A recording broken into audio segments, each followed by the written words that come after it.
Hello and welcome to the Saratoga Springs Planning Commission meeting for January 13th, 2022.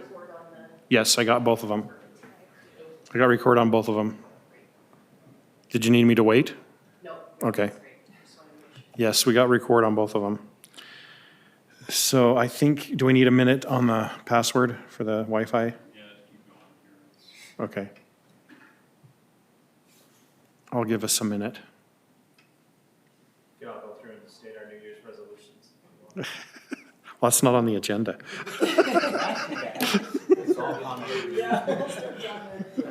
That's a commission comment. Yeah, the commissioner comments. Yes.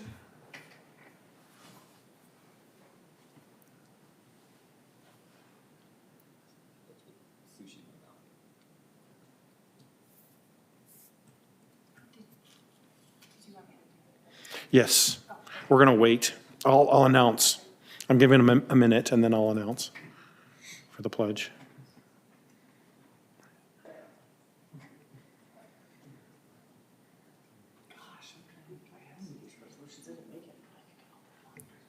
Does yours work on the Wi-Fi or no? Yeah, mine. Cool. So I got a new device. So actually, I gotta get the password. Actually, I think when I transferred off all my stuff from the previous. Right. The password transfer. I do know that between my phone and my iPad, if I have it on this, it automatically ends up on that. It might do the same thing with the laptops. Okay, are we ready? I've asked Commissioner Burns to lead us in the pledge, so go ahead.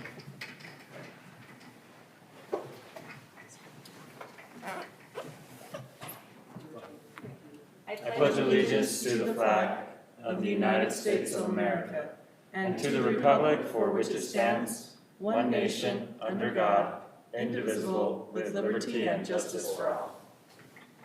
Thank you. All the commissioners are here this evening, and then in staff, we have Planning Director Stroud, and then is it Kayla Moss for the city recorder, Dan McRae for the engineering department, and our assistant attorney, Frederick Donaldson, in attendance this evening. The first thing we have on the agenda is the oaths of office for the new commissioners, Audrey Barton and Rachel Sportsy Burns. So turn the time over to the city recorder.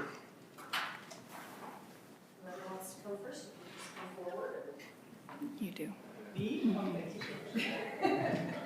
We don't put it together? You've done it before,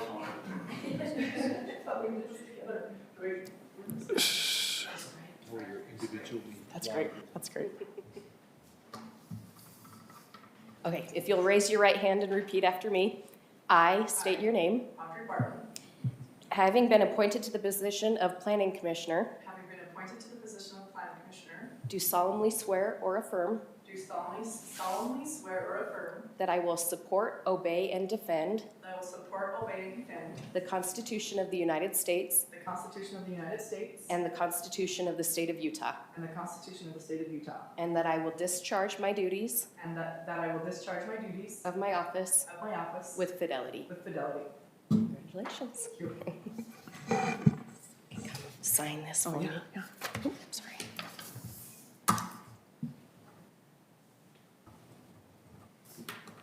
Great. Okay, raise your right hand.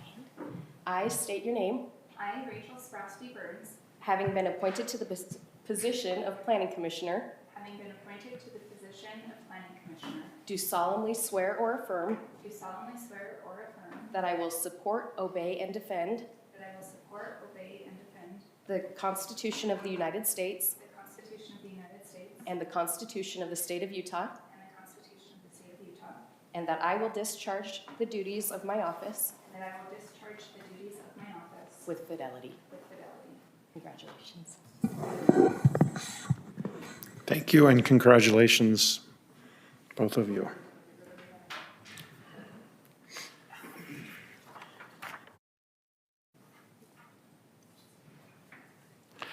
All right, in each of our meetings, we set aside time for any public comment that any individual would like to make that's on items that aren't listed as a public hearing on the agenda.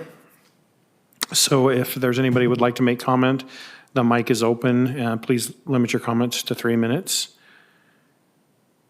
All right, as there's no public comment, I'll go ahead and close public comment at this time, and we'll go on to item number 4. This is item number 5. This is a public hearing, updates to the standard technical specifications and drawings for manual for the city of Saratoga Springs, presented by the engineering department. There you go. You should be, Should I go up there, or is this good? whatever you'd like to do. All right. Okay, so as you know, the engineering department, we keep a running list of minor and major changes throughout the year. These are needed to provide additional clarity and effectiveness, to remove inconsistencies and reflect new best practices in engineering. The main changes that have happened, we have a section called Section 500, and that was split into a bunch of subsections for each utility. What we thought is it'd be best to break those out into their own section. So we have a section for sewer, a section for storm drain, and not have them kind of embedded into that other Section 500. And we feel that'll be easier for us and for all the other engineers who are getting into these and trying to develop plans based on our specs. So the main changes were in the sewer section, besides just formatting. So we broke, Section 500 into these 9 sections. And the main changes, though, as far as content, come in the sewer and the storm drain section. And so sewer changes, we clarified minimum sewer slope requirements. We had some grammar, wording, and requirement changes to the sewer section. Storm drain, that's kind of the bulk of the actual content changes. We added drainage plan requirements to storm drain design section. A big one was we added low impact development plan requirements to the storm drain section. This is to follow the city's MS4 permitting process. We added requirements for retention basins, also kind of along with that LID requirement. We added feasibility evaluation section for retention basins. We don't require retention and infiltration unless it's feasible. If the soils will allow it, we're not in bedrock, we're not in the floodplain. It's hard to infiltrate if we're out in the floodplain already. We clarify minimum storm drain slope requirements. We adjust storm drain pipe location requirements, clarified the storm drain model output requirements. You'll notice on the first part, there's a section 300 called storm drain design standards, and within that we are creating 2 new subsections. One's section 310, the hydrology and drainage plan. That's basically we already had that in our standard. We're just making it its own subsection, and just here is how you will put together your hydrology design. This is what we require. And then 320 is the LID plan. And then we have some standard detail changes. We're adding storm drain detention details. That was something we didn't have and felt like will be very helpful for these developers and their engineers to have 3 different details of different detention basin designs that are common and we would approve, rather than it'll help with review as well to have kind of some standard detention basin details. Completed general changes to the details. We reviewed storm drain and sewer details as a group with city staff to update any minor needed changes that have been identified over the last year. And one of the other standard detail changes is on driveway approaches. We have amended the standard to allow wider residential driveway approaches when appropriate. And that is kind of the summary of the changes, and I'm happy to try and answer questions if you have any. Okay. This is a public hearing, so I'm going to open it up for anyone who would like to make comment in regards to the city technical specifications. Please keep your comments to 3 minutes. I'm going to go ahead and close public comment at this time and open it up to the commission for any questions or comments that they have. Commissioner Kilgore. So I apologize. These are all just punctuation and grammar. That's all, or not grammar, but spelling. That's Typos, great. typos. That's great. Okay. Because really can't comment on these specifications. So the first one, I only have four. Okay. The first one is on lining. So this is a page, I don't know how the pages work. Is it 00200-7? I'm not sure if that's in the big staff packet. It's 25. It's page 25. Under 6, lining. Actually, I wanted some clarification on this sentence. It says here, force main discharge manholes and manholes in groundwater shall be epoxy lined or acceptable equal. Oh, maybe that doesn't make sense. Or acceptable equal. Equal to epoxy lined, is that, I guess that's what it's saying? Oh, Yes. okay, when I say it out loud, it makes more sense. Okay. Okay, all right. And then the next one is, it's page, on the big packet, it's page 37. It's 00310-19. I think that's the page. And that one, there's a chart or a table, table 6, and right under table 6 is note 1. And this is just a simple typo, I think. It says, it's the very first sentence. Note that catchment area is specific to the storm drain element being sized or designed. So I think it just needs an ED on designed. Okay. I'm trying to find that. So, It's the first sentence of the note right under table 6. okay. Okay. Yep.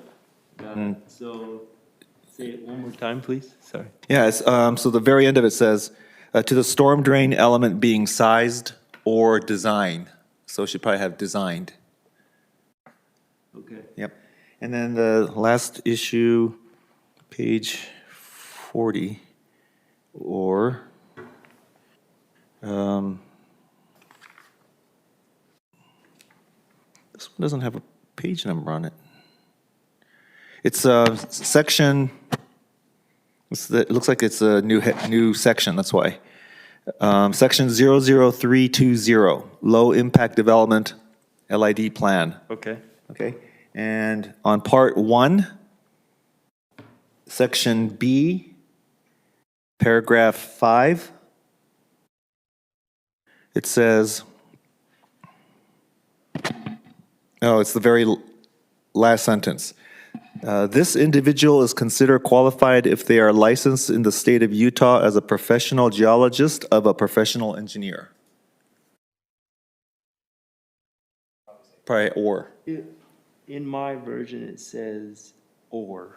Okay, so you must have an updated version. Must have. Okay. Mine says of, I will note that. and that's it for me. Thank you. Sorry, I should have probably sent it to Kayla first, but I just didn't have time. Our attorney, Frederick, what did you?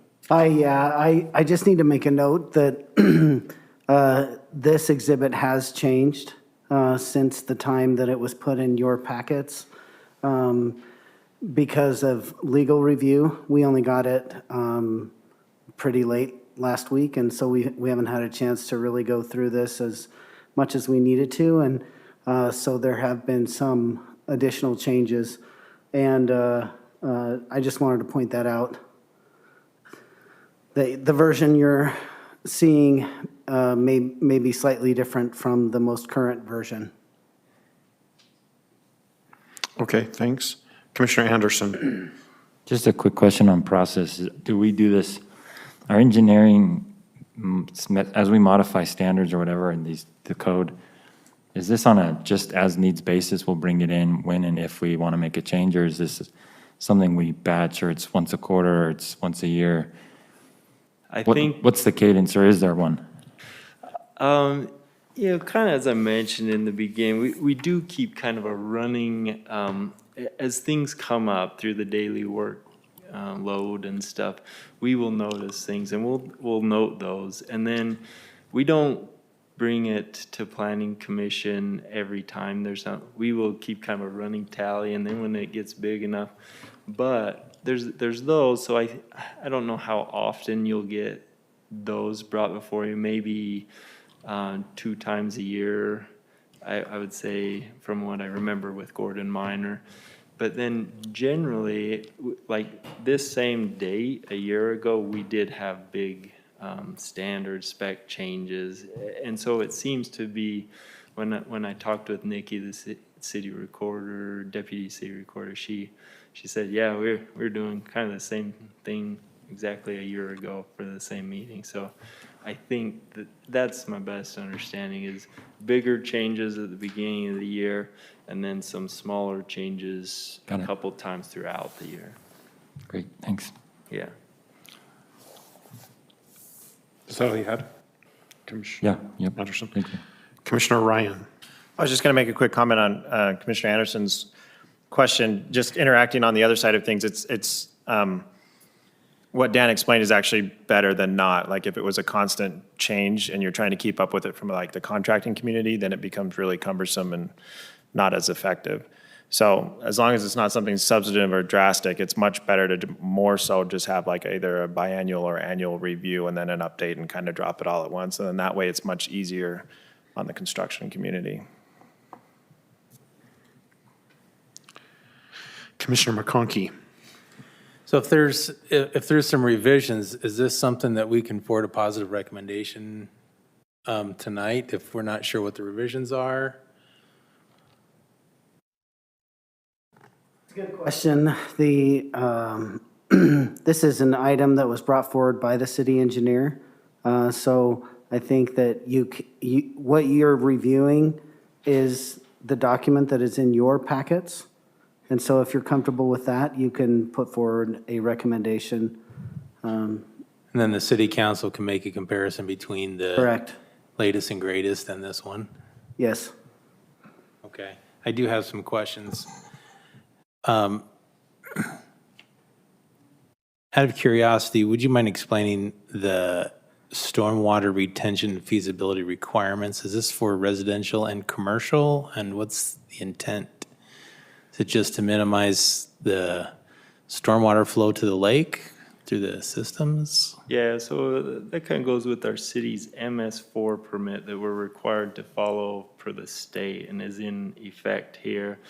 And first of all, we have to understand that they do a part of this, I think it's section 320, is they'll do a feasibility study on is infiltration feasible at their location? If it is, there are requirements, generally 0.41 inches of rainfall over the area of their plat. If we just multiply that depth times that area, we get a volume. They will be required to retain that on site somehow. And there's lots, and what's cool about this is there's a flow chart of, does this work? Do rain gardens work? Do, different, we're not going to tell someone what type of LID they have to do, but we give them many options think So does this apply to individual residential lots, or is this more of a development basis? development. Okay. Kind of when we see. So you got the your detention prelim plats. or when- retention bonds? Yeah. And sometimes they will incorporate those with their detention requirements, so, bigger Right. pond, sometimes it works best to spread that out, to keep the rain and stuff where it falls, so you can see things with like, gutter, cuts in gutters with swales behind the gutter, where we're keeping water, retaining it kind of in that park strip area. There, Okay. that is an option. Interesting. There's lots of options. We do see sometimes they channel it in the same piping that's already there to the detention basin and increase the size of the detention basin with the outlet being raised, so the flows that So you come have in an are amount of being retention retained. and then the rest is detention. Yes, Yeah.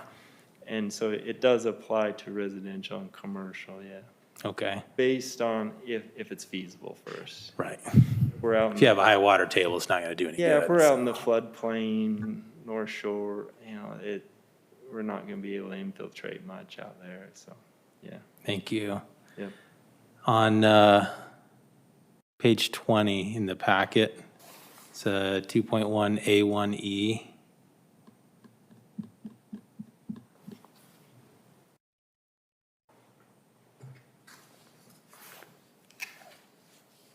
I was just looking at line D says, this is the design for each category shall be based on the following codes and standards, sanitary sewer systems. And line D says currently adopted plumbing code, and then the next line just simply says National Electric Code, but that's also a what is that, triannual? I wondered if we needed to specify add the word currently adopted, or the words currently adopted in front of the National Electrical Code as well, where it changes every 3 years. And then same thing on the next line down, or the next section 2. So add like wording of the current. Currently adopted, unless there's something already in the city ordinance that defines the term National Electrical Code as meaning the currently adopted. So that would be in 1E and also 2C.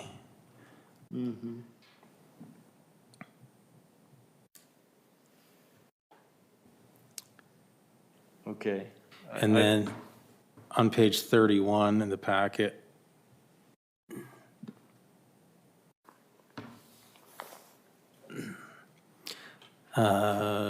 number 8 liner. I'm wondering if this section was intended to be put in the retention basins rather than in the detention basins section, where it talks about underground storage systems. Okay, I'm trying to find your location. I Oh, can I may find have it just by. corrected myself. It's probably 24.8, I'm guessing. Okay. I may be wrong on this. Underground storage systems that are designed. I'm wrong. So it's systems that are not designed to infiltrate water into the ground, so forget that one. That should be under detention then. Yeah. Yeah. Yeah, I misread that. And then my last one's page 61. So did you put this whole thing together yourself? No, there is a lot of, yeah, okay. There's a lot of help with this. And it started. I'd have to like in get counseling if I October. did that by myself. It's Yeah, a lot of. we've had consultants working on I it. think that the way that it was reworked, I totally agree. It just makes it so much easier. On page 61, I'm wondering if 21F, if there's an error in that sentence, it seems to be an incomplete sentence. Okay, do you know Is- section number maybe? I don't have the page like you do. Thanks. Oh, yeah. So at the beginning, let's see. It's, Is it under like, F is crossed out, so there's a whole bunch of stuff that's crossed out. is it under like sewer or storm drain, or do you know? It's the very end of that Oh, section. okay. Like, is that just a continuation of the? Because you got pages and pages of stuff that are crossed out. Oh, okay. So section 500 is the, It's the one that got all reworked. section 500 is now going to be, so secondary water design. And then line 21, did you say? It's the very last line in the section. Okay. After everything got crossed out, there's an incomplete sentence at the end. Just wondering if that was intentional.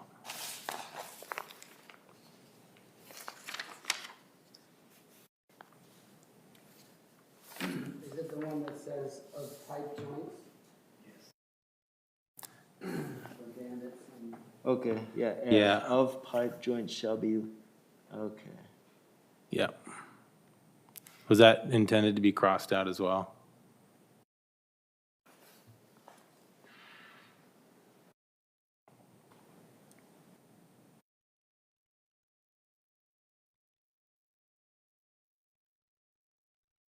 And for flipping through a lot of pages back up to find the last sentence, see if it's continuation, but it doesn't appear to be.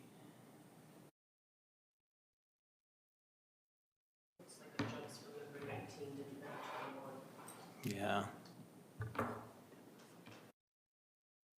It's number 19. Underneath that, the storm drain systems all got crossed out until you get to the, on the next page, this permanent dead end mains shall not exceed 600.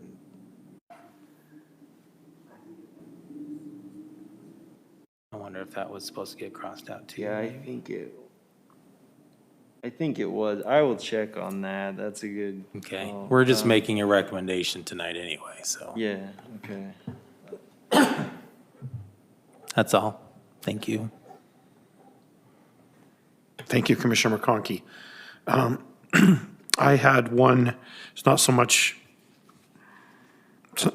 kind of something I wanted to point out to everybody on the commission. And there's a number of times when things come up when we talk about 100-year events for rain. And in this, there is a table. It's under Part 2 of the hydrology, Table 4, participation frequency estimates with 90% confidence intervals in inches. And it has for 2-year, 10-year, and 100-year, and it goes by like 5-minute, 10-minute, how much rainfall would happen in that. And I thought it was really interesting to actually see numbers, because we reference that 100-year figure all the time, but it's a mysterious number and we don't know where it is. And in this table, it shows us what it is. So I thought I would point that out. And we use those, generally, the developer will size a detention basin for the 100-year storm events, and then piping is usually sized for the 10-year. And the difference between them is carried in the gutters and the roadways and should make it to that 100-year detention. So we convey the 100-year event to the 100-year pond. It gets very expensive, though, if we were to require 100-year piping for piping would just get huge. And so that's kind of how we use those numbers. It was just interesting to actually see the numbers. And I do remember when we had the floods up a number of years ago, I think it was like 2012 maybe, and they filled the basins up there were full when I went to help people dig out later.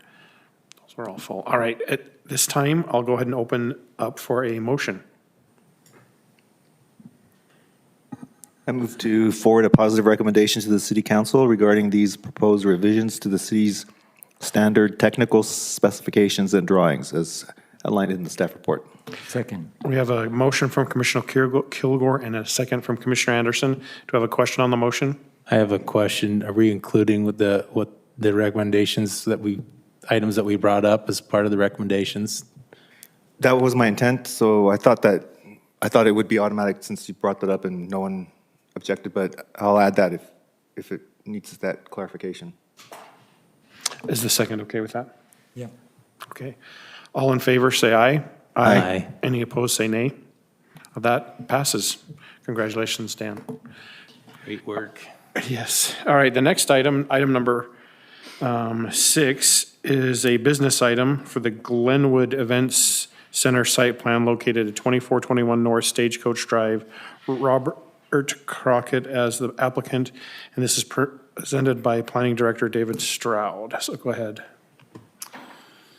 And we're having monitor trouble again. I can scroll through the slides now. It scrolled through on that screen up there, but now it's not doing it, and mine's completely blurry as well.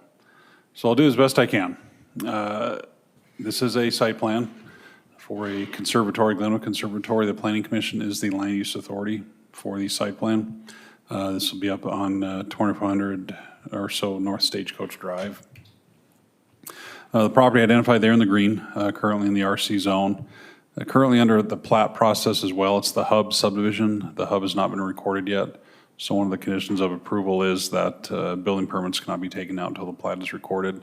We'd love to see commercial development come through, so we're pushing forward with commercial. But there will be the condition that we recommended that you can approve it if you see fit, but it would have the condition that no building permits are obtained until the plat's recorded. Also because the building permit department tracks permits based on the plat and lot anyway. And so without a recorded plat, it's kind of hard for the building department to actually reference where the permit is located.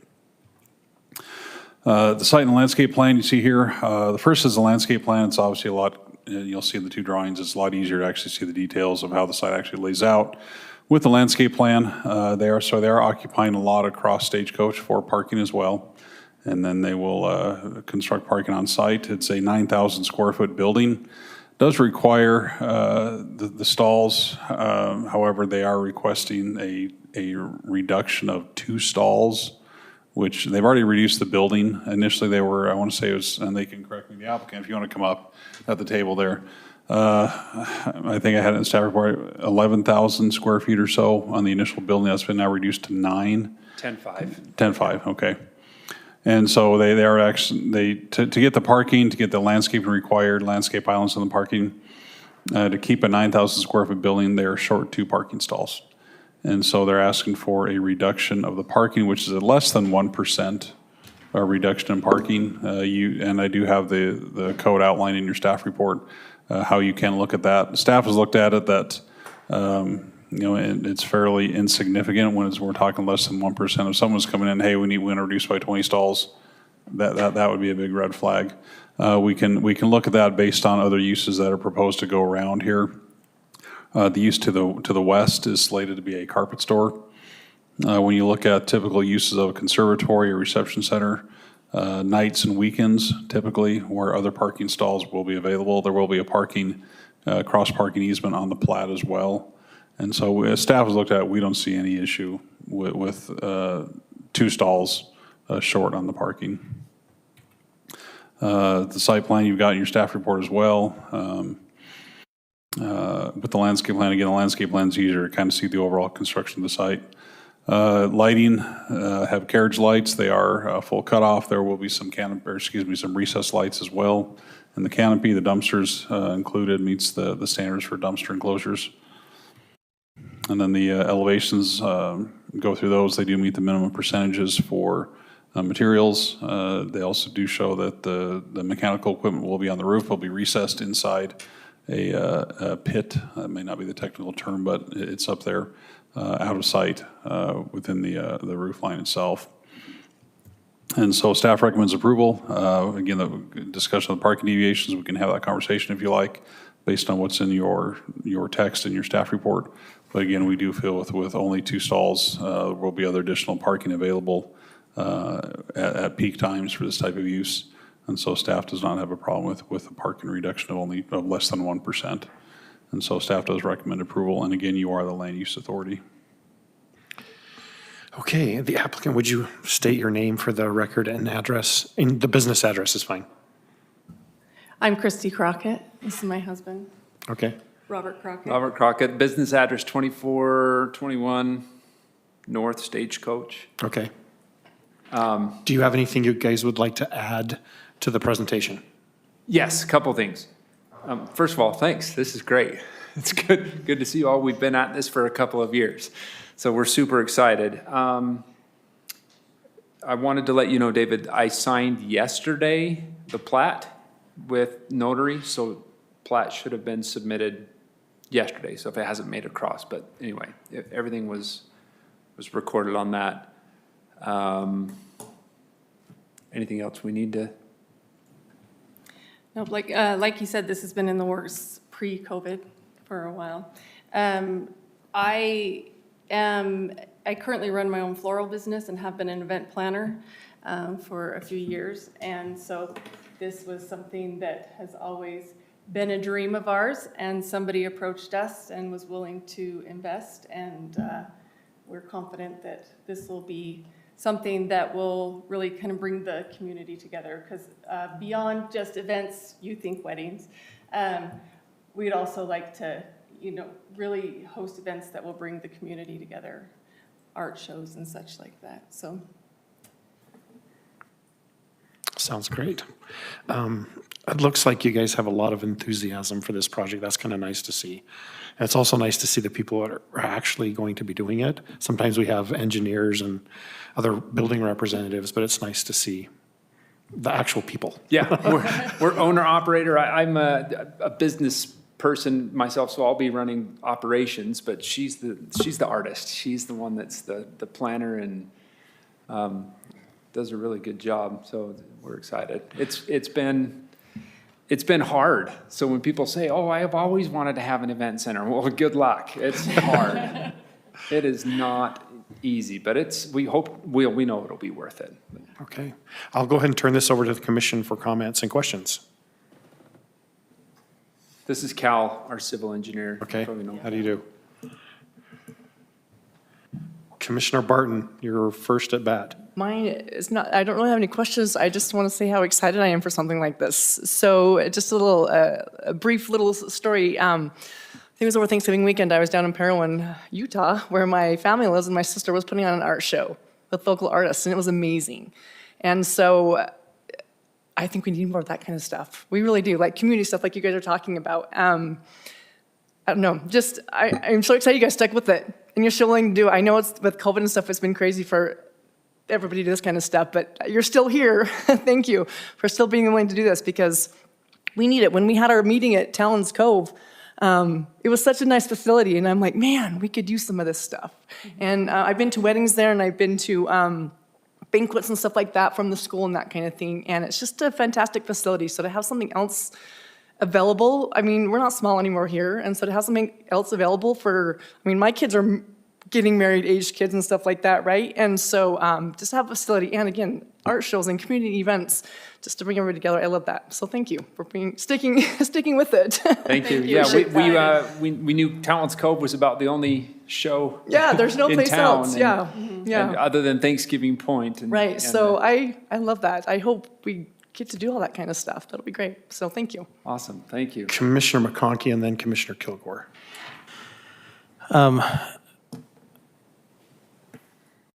I had a couple of questions, a few things. So I'm a building guy. I work for another jurisdiction in their Utility well is in what he their- was trying to say. building. So I think often in terms of safety and what's, safety for the occupants, the residents, how things are going to look in the long term, when the building is built, it's in theory going to be there forever. And so whoever owns it or doesn't own it, it's still going to be there and function as it was, approved as, hopefully, and so forth. Eliminating 2 parking stalls is only a small percentage At the same time, I look at the type of building and the number of parking stalls is a minimum standard that the city has. This is what we would call an assembly occupancy, right? So you're gathering a lot of people, you're gonna have a lot of cars, probably not gonna have only one driver per car, you're gonna have multiple, and so all those things come into consideration. I'm curious, so I'm always a little hesitant to eliminate any parking on those kinds of occupancies because it's just a high density. Most of the time, it's not going to be maximum. I went to a reception last weekend in another facility that was fairly, the facility inside was fine, the parking was a huge issue, and is every time I go there, you know. I'm assuming they don't meet what the Saratoga Springs standards are, but I always kind of cringe when I know there's going to be a lot of people there because it's tough to find parking. That said, is there no other way to squeeze in 2 parking stalls, or does the city have any accommodations for including, and I'm just throwing a thought out there, including motorcycle parking as part of that, or has that ever been considered, or is that unreasonable? I don't know. Yeah, let me give you a little of the parking background, because that actually has been the #1 biggest headache. I tried to come up with ideas myself to squeeze something in there. Right. And I had So- some ideas, but I don't know if they're feasible. I don't know what the Initially, topography is there We bought exactly. Lot 5, which I don't know if you can see, but Lot 5 we bought, which was 1.75 acres. And as we designed the building, they came out with a beautiful design of this 10,500 square foot building. And working with Cal, we didn't even come close to meeting the parking. So I went back to the developer and I said, I need another lot. And we bought another 1/4 acre across the street. And he designed it up and we got it to the 8, well, actually we got it over 96, but then the flooring company that's building just to the west, just to the west of us, there were some retaining walls and things that had to go in there that reduced the parking down. So I started working a shared parking agreement with him. That's a whole long saga, but long story short, we just decided we better go back to the architect and reduce the size of the building to meet the parking lot. So they said, well, do you want to go to 8,800 square feet? And I said, well, when we talked to David, there was a 1% with the two, so we decided to stick with a nice even 9,000 square feet. So we really did, and I've been bugging Cal. I don't know, Cal, if you want to say anything about the parking. I can say something. So I'm Cal Johnson, Legend Engineering, the civil engineer for the project. We've kind of done the same thing on where can we squeeze in another stall. And I think the areas that look like we could fit a stall on the site plan, the topography is quite sloped. And it makes it really impossible to try to squeeze in another stall. About the only other places we could put in the additional 2 parking stalls would require the removal of one of the landscape islands. And so you're kind of having a trade-off of parking or the required landscape islands. Yeah. And so that's kind of where we're at as far as on-site parking. We've maximized as much as we can fit in here with the site constraints and the topography, unless there's adjustments with the islands. So one thing to note is Lot 6 has a residential home on it right now, but that's being zoned as commercial. And Boyd Brown, who is with Keller Williams, is going to put something in there. He's actually starting some plans now, but he's already approached us about a shared parking with that one as well. So we'll have additional parking that's going to eventually go there with his other business. And if it's off hours like the flooring store will be, then that'll even add a little bit more there. So there is some future shared that's going to be happening. Potential there. Yeah. What are your hours of operation? Are you a 9 to 9, or just whenever people Whenever want they to schedule. Yeah, come whenever in? they schedule, yeah, whenever people want to party. Yeah, because I'm thinking work parties, city Yeah. Christmas parties, But or mostly business. in the evenings, late afternoons, business. We hope to appeal to a lot of the businesses around, have business luncheons Yeah. or such. We so- will have a full catering staff there, so we can do daytime. But most of the stuff, like she said, is going to take place reception hours in the evenings. There's going to be set up from probably 12 on and until 10 o'clock at night, but I don't know about too many early mornings. Okay, I'm just thinking for the other anticipated uses next to it, if there's peak hours, I mean, one of the advantages to the alternative, of course, is if this business is in peak hours from 8 to 5, and then this business is their peak hours is from 5 to 10. I mean, So who cares? 'Cause you can Empire share. Flooring is, they said they close at 5 o'clock each day. So Empire Flooring's lot's gonna be empty after 5, and that's when our peak hour is. So actually, it will offset nice with. Is that what you're gonna say? Yeah, just, we anticipate because the flooring business, I mean, nobody goes to shop for flooring unless you're at Home Depot or something, but at 8 or 9 o'clock at night, just those types of businesses in that type of location and facility, they shut their doors early. Yeah, So they can get Okay. to the reception across the parking lot, so. right. Okay, I think that my main, of course, thoughts stem a lot from, capacity, of course, and ensuring that we have the capacity per the minimum standards, and also if we're setting a precedence here in our decision, are we setting us up to do the same thing for someone else? Are they gonna, demand the same Yeah, I don't see it consideration? as I don't see it as a precedent. Every site's unique. Every request will be unique. Yeah, topography. So, and then, of course, the other question is it better to have the islands? Or is it better to have the parking? And in the code, you can't get rid of you don't have the authority to get rid of the islands, but you can do a parking reduction, so. So that answers that question. My other question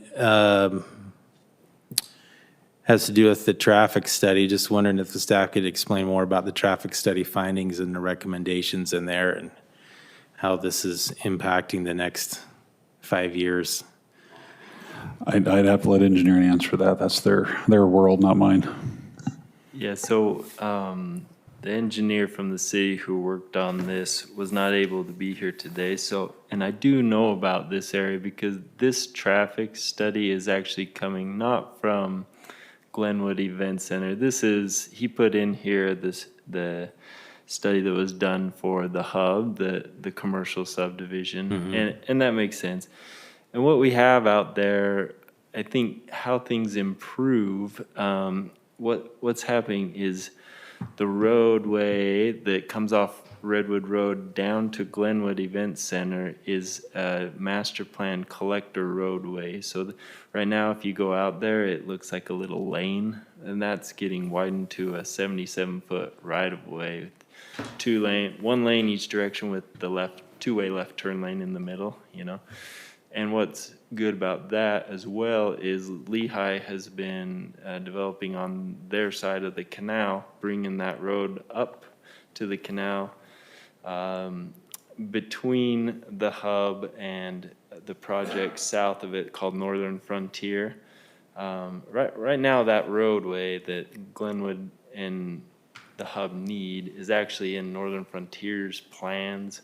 So that's one of the things when we talk about the plat being recorded. So the developer for the hub is working to bond for these things that are in Northern Frontier's plan, one of them being the roadway that they need.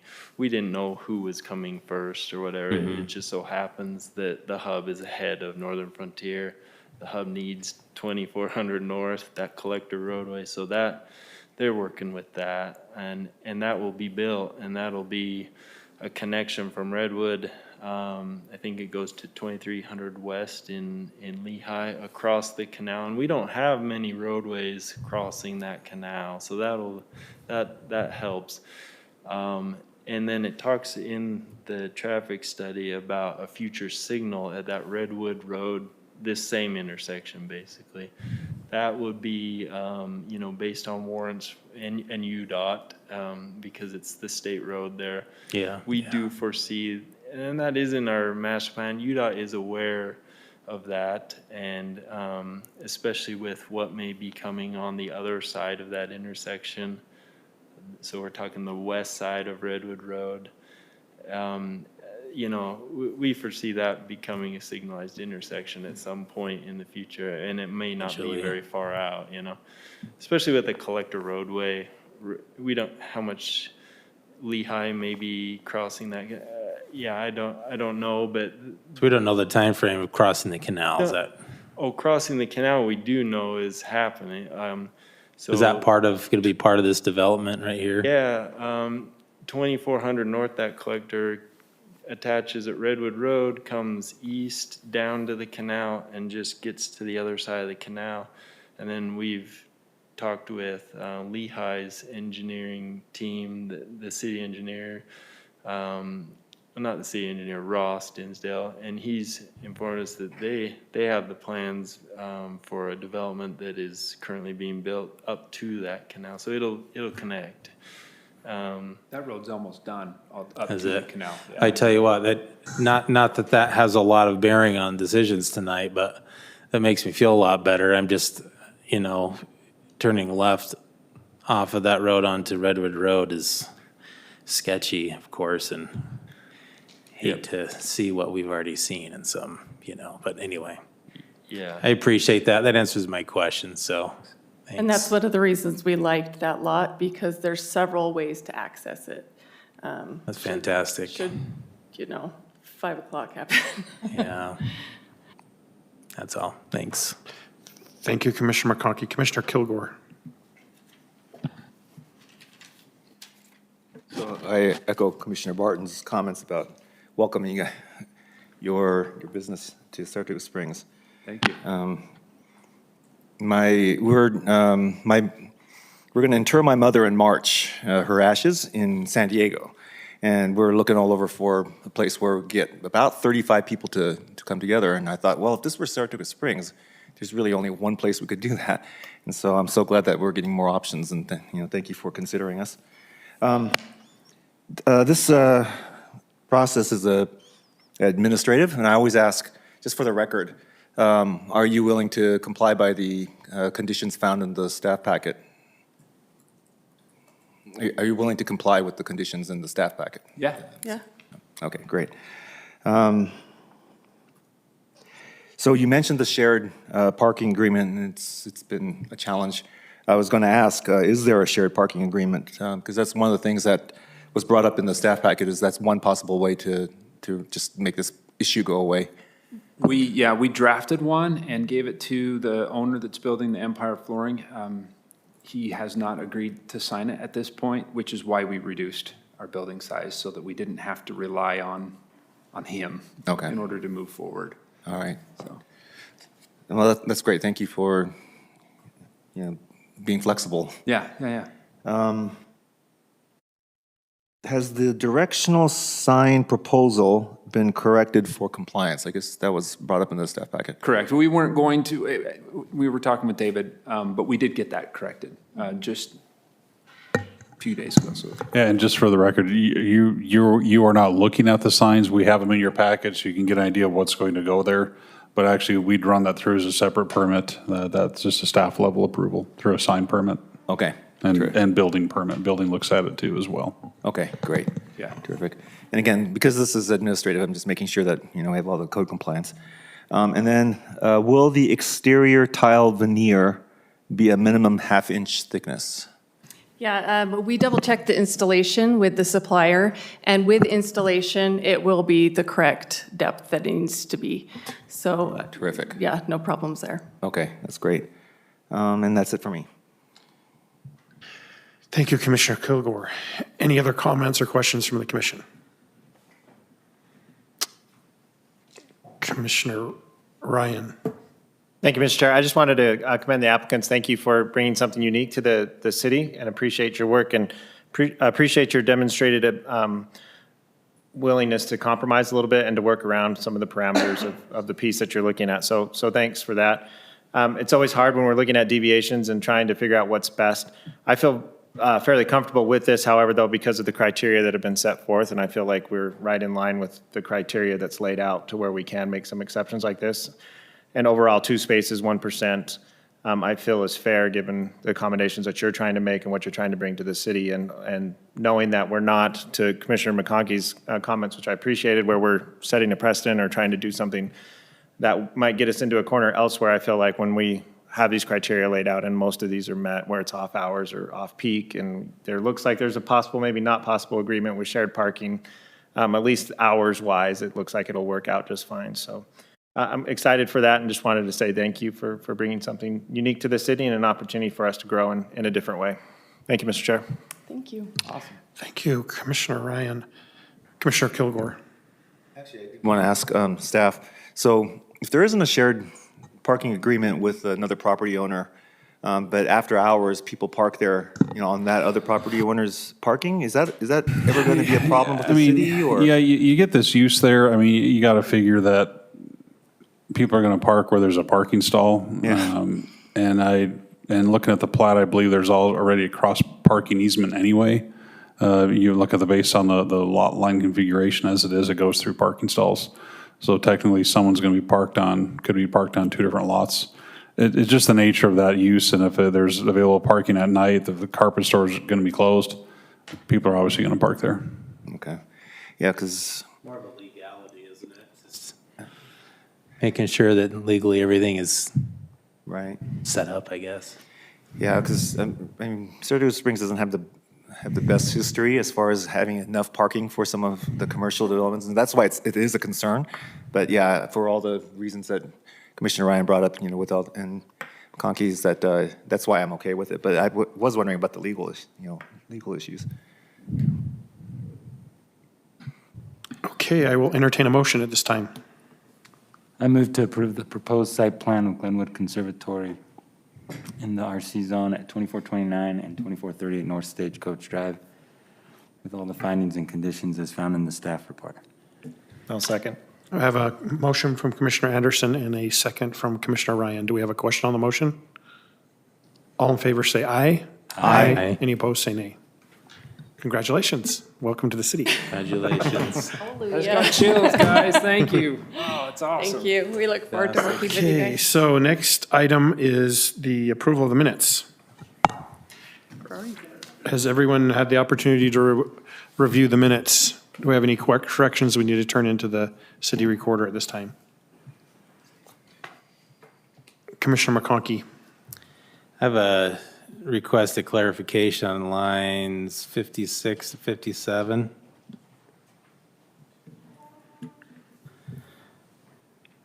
Hope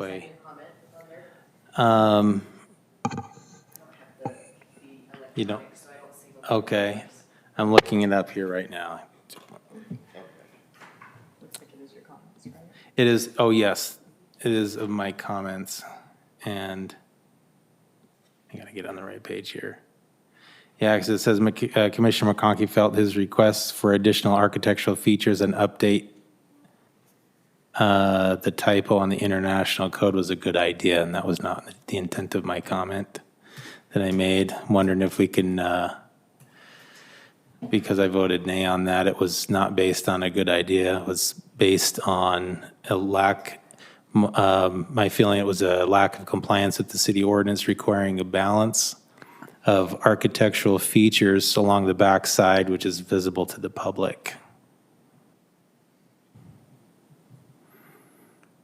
And my request is to remove the verbiage, felt his request for additional architectural features and update the typo on the international code was a good idea. Do you have that typed out? Yes, ma'am. Do you mind sending it over to me and Nikki? Yeah, right now or after? Whatever is best for you. I could rather do it later because I don't have my email working right now on the Wi-Fi. I appreciate that. Just a reminder to the commission, whenever you see these things, you can email them before the meeting. You don't have to wait till I the didn't meeting. know that. Okay, yeah. Thank you. Also, line 97, I'm wondering if the word "or" is a typo.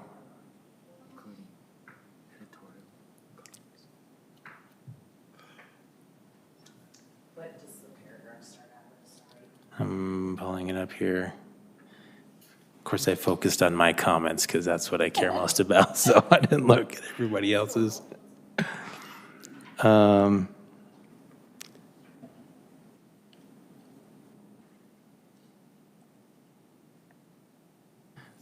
Okay, I have to change my mental gear here. Grammatically, it works, so it's up to you to decide what you meant.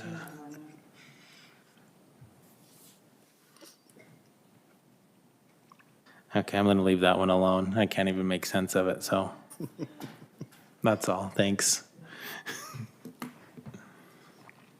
Okay, I'll entertain a motion. So I don't vote on this one, right, since I wasn't, You can vote on it, actually. okay. Yes. I'll make a motion to approve the Planning Commission minutes from Thursday, December 9th, 2021 with the requested change. Second it. I have a motion from Commissioner McConkey and a second from Commissioner Barton. Do we have a question on the motion? All in favor, say aye. Aye. Aye. Any opposed, say nay.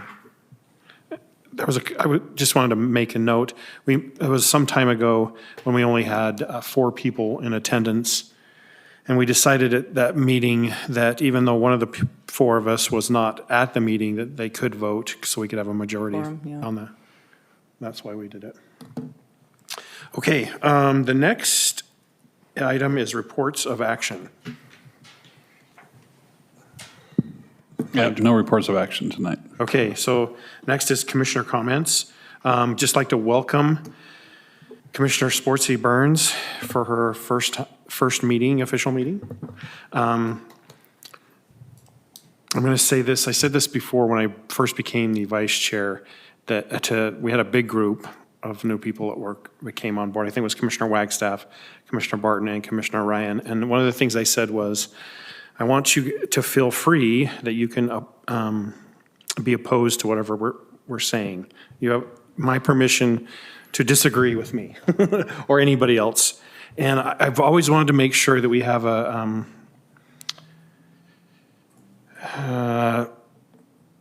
environment on the commission that anyone can state anything that they would like to state. And I'm open to whatever comments that need to happen so that we have a good and fair process for both the citizens of Saratoga Springs and for the applicants.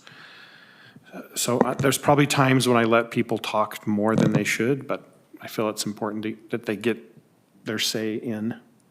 So I want you to feel free that you can do that and to disagree. And the other thing I'm going to say to you is, tonight, most of our decisions were all unanimous, but I am okay if we have one negative vote. There was one that Commissioner Ryan did. It was on the office warehouse, and I'm glad that someone opposed us because I felt like they had a real strong opinion and they really wanted to move the thing forward, and there was some feelings from the city that was maybe not an appropriate place for it, but I'm glad that we had somebody that took their side and voted for it.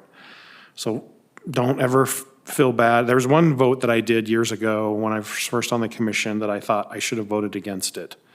And I would have been one of 2 votes if I would have. The other no vote was Commissioner Kilgore. That's one of the reasons he sits here next to me, because I like his opinion on things. That's all I have. If anyone else has any other comments, go ahead. I Commissioner actually do real quick, Barton. and I hope nobody takes offense to this because I feel like I need to say it. And you can tell us a little bit about this. When it comes to like all the typos and stuff like that, I feel like spending 20 minutes in our meeting going over the typos is a big waste of like public time and stuff like that. So is there another way? Can we send those beforehand? Not like the meeting minutes, but like in these documents, or do we need to do it here because it's something that we're approving? How does that? Yeah, I mean, and Fred can correct me if I'm wrong, but, typos are not a substantive typically, just, more grammar. So yeah, I don't see. Yeah, any like an issues with or and that. of is not gonna Yeah, change. depending on who's doing it, if it's Nikki or if it's Kayla, let them know that, or both actually, just send it to both of them. Hey, notice some typos here, just she'll get those And I hope that's corrected. okay that I said something, but I just, after 20 minutes tonight, I'm like, oh my gosh, the poor public like is watching this. Well, the one person maybe who watches this, and if right? you It's like, oh, are we doing this? And if you send it on, early enough, I'm not gonna, speak for Kayla or Nikki, perhaps they can even get those corrected and re-put back into the Yeah, packet. right, So, okay.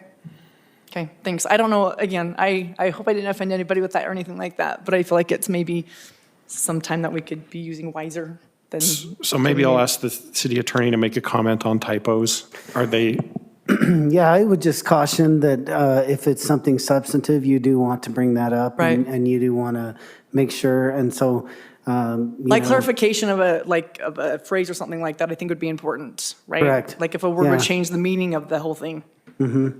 Yeah, but if there are small typos, and especially, I want to echo what David said, if you catch it early enough and submit it early enough, it can be corrected.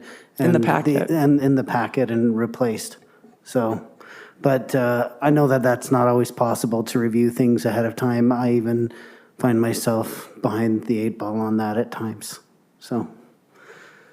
Okay, great, thank you for that clarification, and thanks you guys for letting me speak up about it, and yeah, that was it, that's all mine. And thank you, I'm glad to be back for 4 years, so it'll be fun. Commissioner Ryan? Thank you, Mr. Chair. I just wanted to say thank you to the Planning Commission department and staff, all involved in the nice little thoughtful gift around the holidays. So thank you for thinking of myself and my family, and especially with the things that happened, you know, on a personal level there with the passing away of my mother-in-law. That was very much appreciated. So thank you, and apologies that I had to miss the last meeting as a result. My other thought really quickly was enjoyed the training quite a bit. Felt like I learned quite a bit. But felt like the timing was a bit tough around the holidays, and I'll go on record as I was a bit of probably the ones that Dave was emailing multiple times to say get done. Yeah. So I'm wondering if we were thinking strategically around it, if like halfway through the year, if there was just a reminder email to say, hey, we do need to get your 4 hours in. Here's a couple of great things that we've come across, and provide the links for those, and then we're starting down that path much sooner before everything kind of compounds upon itself during the holiday season. Does that make sense, or is that a fair request? That makes Fred? sense, and I apologize. It was new legislation that was passed last year that required the training. I'm sure that there are multiple cities that didn't even comply. And so this is a new ground for everyone. And so I appreciate your patience, and we will try to make a better effort this year to get it done in plenty of time, and to even kind of spread it out, and even maybe have some particular training on relevant items that you would want to have training on that are going to come up here. So that's what we'd like to do. And if you have ideas for that, I invite you to talk to me or David Stroud and mention those to him, because we'd like it to be very educational for you and to make it better for the commission. Yeah, just to echo, I appreciated it a great deal and felt like it made me a better commissioner. I learned quite a bit. Even some of those videos were a bit silly, but they were fun to watch, and they were informational, right? And so anytime that we can spread it out and get better as we go throughout, I would be all in favor of that. So thank you, Mr. Chair. While we're on training, I'll put in a request. I'd like going to the fall APA conference, because it was up here. If it's in the city budget, I would like to go again. Well, and just to let you know, we are asking for a budget increase anyways for travel, training, so yeah. So, Okay, I don't want to go to the one down south, but I will go to the one up here, which is in the fall, right? yeah, typically fall is always, not always, but typically fall's in the north, spring is in the south. There have been some conferences where they actually reverse those or had both up in the, it just depends. It depends on what cities they can get to host it and what facilities they can get for, 1 to 2 days. All right. Commissioner McConkey. I want to echo Commissioner Ryan and commend him for his thoughtfulness, always remembering to commend staff. Really appreciate that. Sometimes we get caught up in our micro-focusing and forget, but we all appreciate your thoughtfulness as a staff. And my kids loved the chocolates. Happy to contribute your weight. Happy to contribute your waistline. It's always by default as soon as I walk in the door, I want to bring up something just as maybe throwing a thought out there. I've had several conversations about short-term rentals, especially the Airbnbs, over the past month. Conversation and some misunderstandings and so forth. And I don't know has the city ever allowed them or really that's kind of a non-issue at this point, but I looked around, just started looking around to see what other cities do allow the short-term rentals. Lehigh seems to have an ordinance that I didn't look at it extensively. Has there been feedback already before my time as a commissioner from city council and so forth that has been in regards to the Airbnbs and short-term Yeah, rentals? we haven't allowed short-term, even in the IADU code now, it does state you can't have a rental Right, for less than right. 30 days. I looked on the I looked on the website, the Airbnb website, just as an example, and there were over 30 in the city, of course. And Yeah, so, and we can't use that to go enforce. Yeah, state code prevents us from doing that. sure. But it was just for informational purposes I've done it of too. I've done it where too. are we at right now, kind of, what are the citizens asking for? And what's the feedback, the pushback? Anyway, sorry, go ahead. Yeah. I would suspect with the council's decision where they were willing to exclude up to 25% of the city from IADUs, I suspect that if someone approached them on a short term, this is just me speaking, I haven't talked to any council about it, I would suspect they probably would not be in favor of allowing short-term rentals either. That would just open up the door more. I think they want to keep it under, control a little bit. Yeah. Is there a state code for anything like that, or is that up to cities? So with the IAUD bill that passed, if you really look at it, the way it was drafted was to not encourage those 30-day rental or anything under the 30-day rentals. They are really damaging to our long-term rental market and our housing crisis and all of that. So, I mean, if you really go in and dig in and read it, it's really, we don't want that here. We want. And I read through that. I've had a number of conversations. Of course, they're scattered throughout the city, and had more in-depth conversation with one of the citizens on the south end about kind of the ins and outs and what I know about it and so forth. But it just made me wonder if there's a place for it, a legal place for it in the city with some bounds and so forth that would protect and preserve what we want in the residents. Anyway, it's just throwing out the thought and just the question of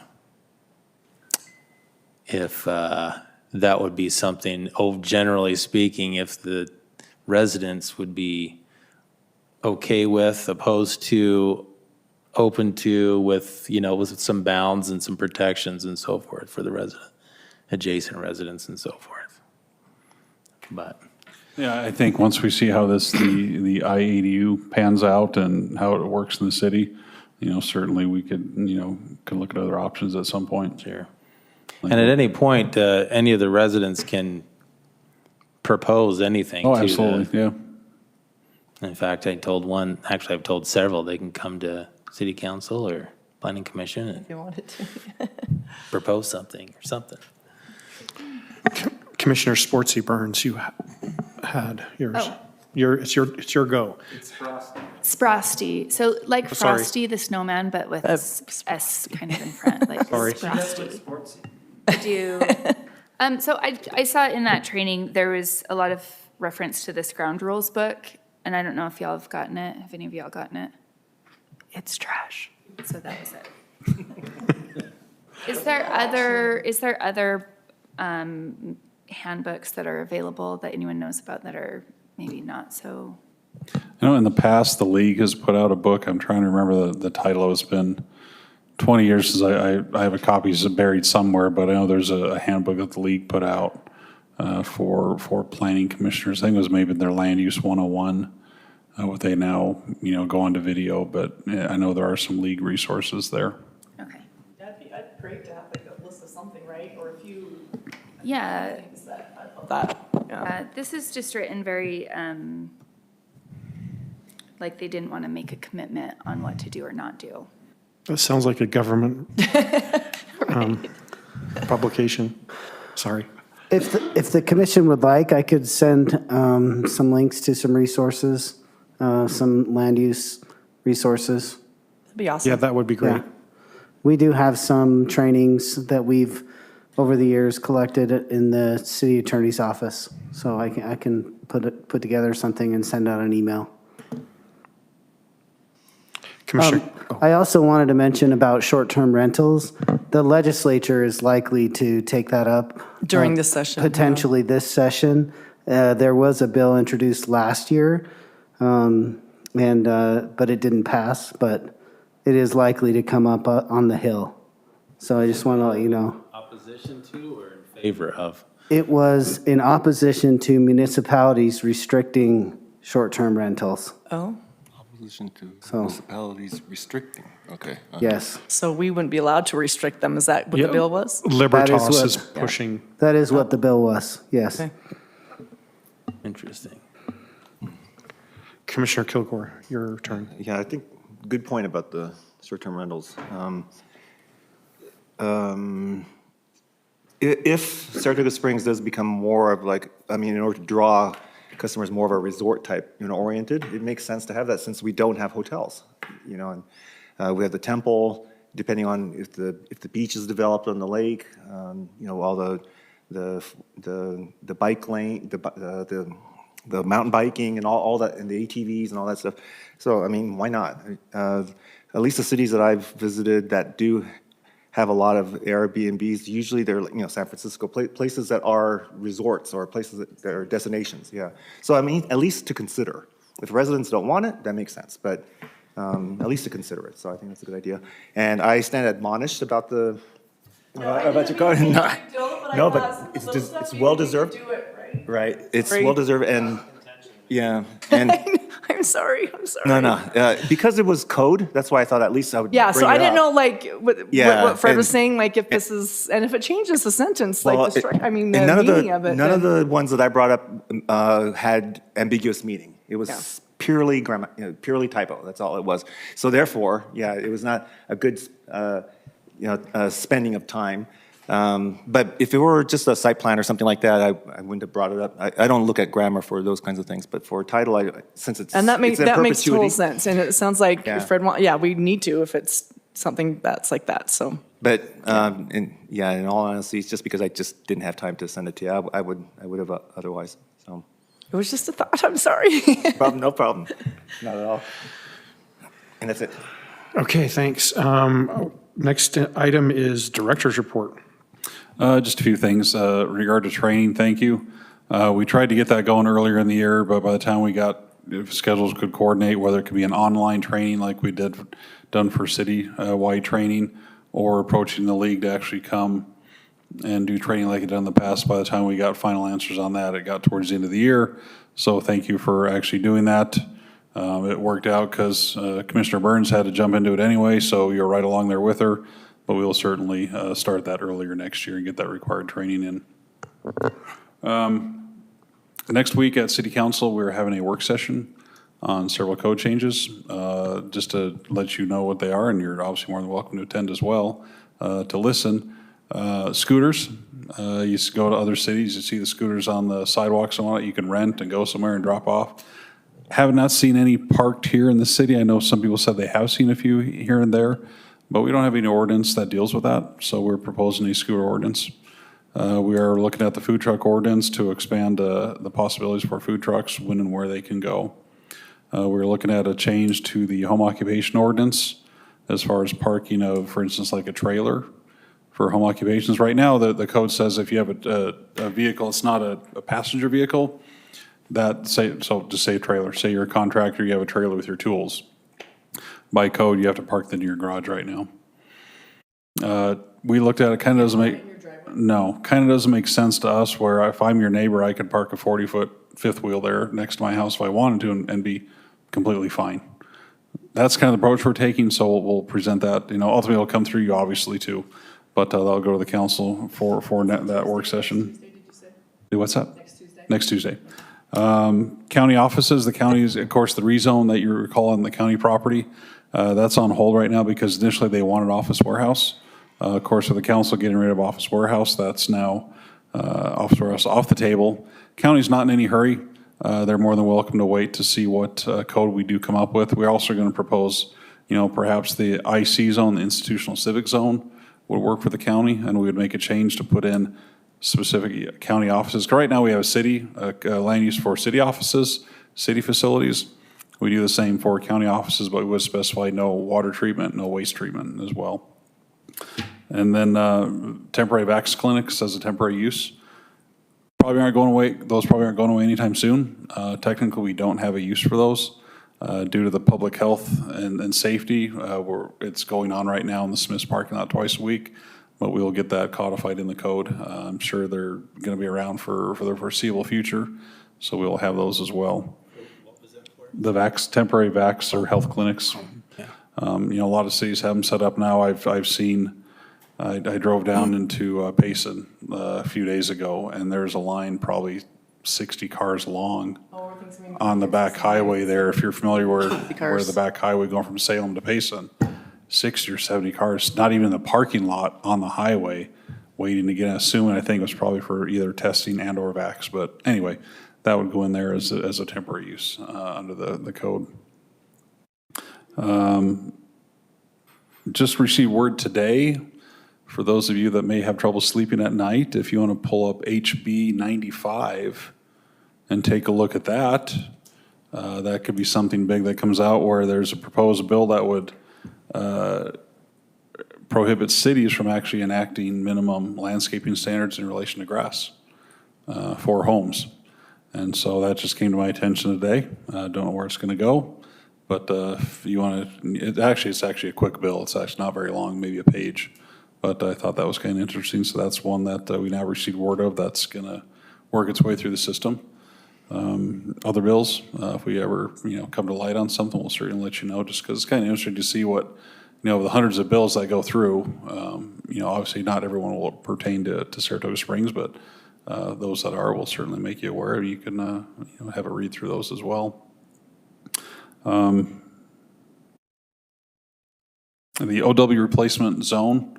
We've been given the green light by Mark, city management, to fast forward that, to get that going as soon as possible. Sarah will start working on that. She said she's going to try and get working on that tomorrow to come up with a zone to replace the office warehouse zone.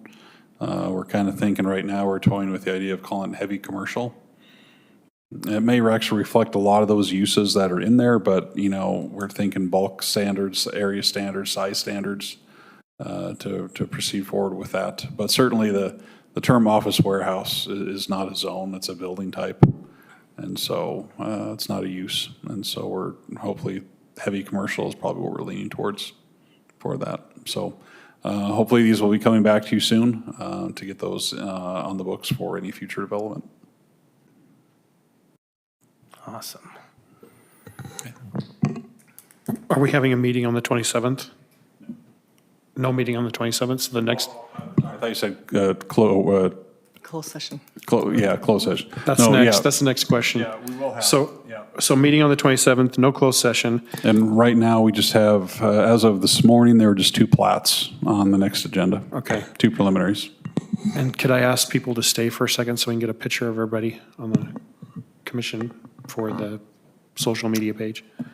Should have been forewarned, just kidding. All right, if there's nothing else, then this meeting stands adjourned until January 27th.